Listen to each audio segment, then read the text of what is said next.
there's a heaviness to this one. And not because it's International Fight Week, or not because it's a vacant title fight, but because this isn't just another matchup.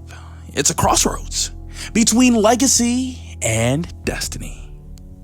Because on one side, you've got Charles Oliveira, Charles do Bronx, a battle-tested legend who's clawed his way from journeyman to champion through just sheer chaos as well as heart.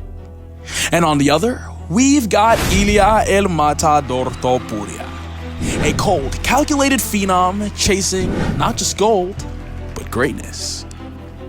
And so you see, when the UFC announced this bout for UFC 317, it kind of felt like one of those moments where you knew it was inevitable, but still weren't ready for it at the end of the day. Because for someone to rise, the other must fall. And deep down inside, you know what's coming. And this isn't just a fight, it's a passing of the torch, or a fight to keep it going at least. And as brutal as it is to say, I think we're about to witness Ilia El Matador Topuria take everything. And if you're new to the channel, don't forget to like, comment, subscribe, and share so you can help me reach 3,000 subscribers by May. I'll deeply appreciate you. And make sure you join the official UFC Discord, link in the description. Alright, so look, you see, there's something almost poetic, as well as almost cruel about this matchup. I mean, UFC 317's International Fight Week's main event isn't just another fight, it's sort of a turning point. I mean, the vacant lightweight throne is finally up for grabs, and it's Ilia El Matador Topuria, as well as Charles Oliveira, Charles do Bronx, that stand right in front of it. And, you know, when this fight was initially announced, I kind of felt that punch of reality. I mean, I always knew that it was possible. I mean, we all did, but it didn't make it any easier to digest. Because again, like I said previously, in order for someone to rise, someone else must fall. And I really didn't want to see either of these guys lose, honestly. But to be completely honest, with everything considered, I'm gonna be siding with Ilia El Matador Topuria to get the job on this one. And you know, this fight sort of feels like the final test before superstardom. I mean, Ilia El Matador Topuria has all the makings of a global icon, but beating Charles Oliveira, Charles do Bronx? I mean, that's completely different. That's legacy right there. I mean, we're talking about arguably the most dangerous as well as beloved lightweights in the last decade. A man who submitted killers and walked through the fire to sit upon the top of the 155-pound throne. And yet, here we are.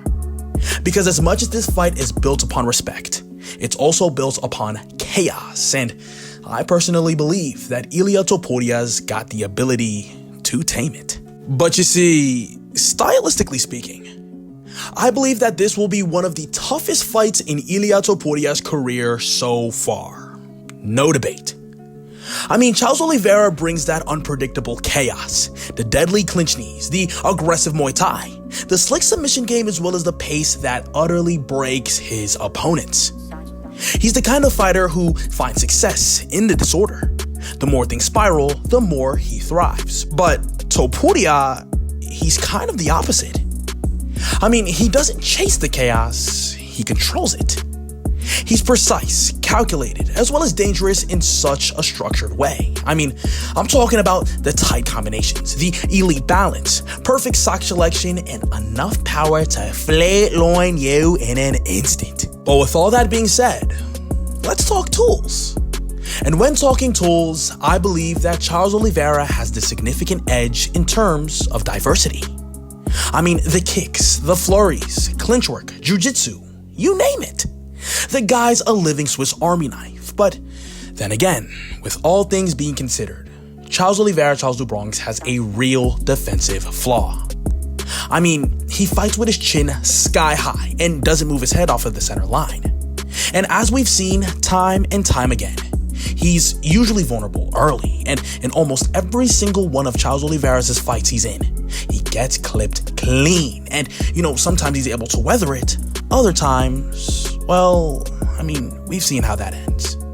And against Ilia Topuria, that's a dangerous game because Topuria doesn't just throw these wild bombs. He waits, he calculates, and when he strikes, it's lights out. I mean, just ask Alexander the Great, as well as Max Blessed. That nuclear power punching ability is something different. Now, grappling is the big X factor here for Charles Oliveira. I mean, Charles do Bronx is the greatest submission artist in all of UFC history. No doubt about it, but Ilia's no slouch on the ground.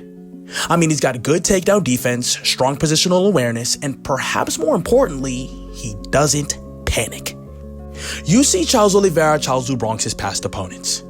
I'm talking about Dustin the Diamond, Iron Michael Chandler, and Justin the Highlight Gaethje. They all heard him, and then they hesitated. They were too afraid of Charles Oliveira's ground game, and Charles, all he needed to do was sit back, relax, pull guard, and recover, and then right after flip the fight on top of its head. But you see, that's what made the Islam Makhachev win so brutal. It's that he didn't hesitate. He followed Charles Oliveira, Charles do Bronx to the ground and finished the job. And I personally think that Ilia Topuria can absolutely do the same thing. I mean, Ilia Topuria trusts his hands, but he also trusts his grappling as well. And with that composure, I think that's what separates the elite from all the rest. But if Charles Oliveira pulls guard, Ilia Topuria will not back off. He'll stay tight, stay smart, and keep dropping nuclear bombs on Charles Oliveira's dome piece. I mean, he's got that killer instinct that turns hesitation straight into highlight reels. And let's not forget about that right hook. It's the shot that's followed Charles Oliveira throughout his entire career like a bad omen. I mean, Islam Makhachev caught him with the same right hook. Ilia Topuria has just KO'd Max Holloway as well as Alexander the Great with that same right hook. And, you know, with Charles Oliveira's tendency to walk forward without moving his head, it's like begging for a repeat. And look, it's not like I'm saying that Charles Oliveira doesn't have ways to win, because he absolutely does. I mean, he could catch Ilia Topuria with a choke, overwhelm him in the clinch, or even land a crippling body shot, shutting him down. But to get there, he has to wade through the fire, and Ilia Topuria's fire burns hotter than all the rest, whether it be Justin, Dustin, Chandler, you name it. And what makes this matchup even more brutal is that both men are just so damn dangerous. Charles Oliveira is chaos personified. Ilia El Matador is calculated destruction. But where Charles Oliveira needs madness to succeed, Ilia El Matador builds his victories off of discipline, timing, as well as execution. And in those early moments where Charles Oliveira is at his most vulnerable and Ilia Topuria is at his most lethal, that gap might be all the difference El Matador needs in order to close the show. So yeah, while it hurts to say, this fight is a necessary evil. And in order for Ilia El Matador Topuria to become king of two separate weight divisions and the new face of the UFC, a legend like Charles Oliveira, Charles do Bronx must fall. And at UFC 317, under the bright lights of International Fight Week, I believe we'll witness that moment. That is why I've got and new Ilia El Matador Topuria by first round KO against Charles Oliveira, Charles do Bronx. But that's all I've got to say for this video. Let me know in the comment section below, who do you guys have for International Fight Week UFC 317? Ilia El Matador Topuria versus Charles Oliveira, Charles do Bronx. And would you be satisfied regardless of the winner? Let me know in the comment section below. But that about wraps up the video. Hope you guys enjoyed. Don't forget to like, comment, subscribe, and share. Thank you so much for watching, and I'll see you in the next one. Ciao.